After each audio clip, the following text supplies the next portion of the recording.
You've already touched on the management of our currency.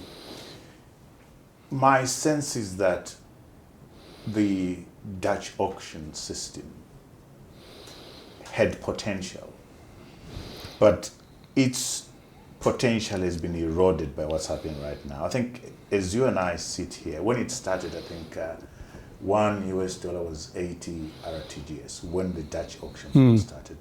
As we sit here, I think it's about 96 to 1, which does not compare to what's out in the black market or the power rate. The power rate is anything between 1 to 200, 1 to 150 to 1 to 200.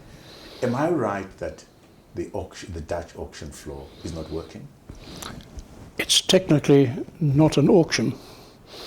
If you put something on auction, you can set a reserve price and say, if you can't get this much for it, I'm withdrawing it from the auction. You can't do that with money you put on this auction. So that automatically says it's no longer an auction.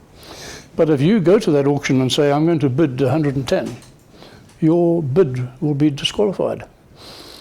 So again, it's not an auction. So what is it, John?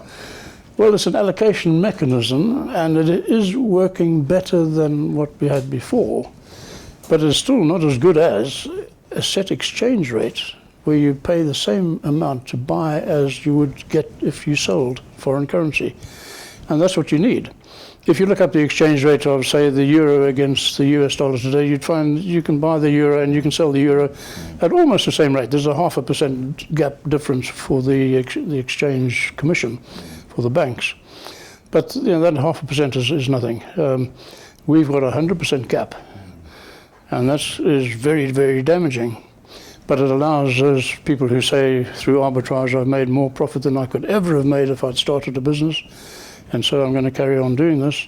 But as you say, they created nothing for anybody else but themselves. Very, very selfish, very damaging.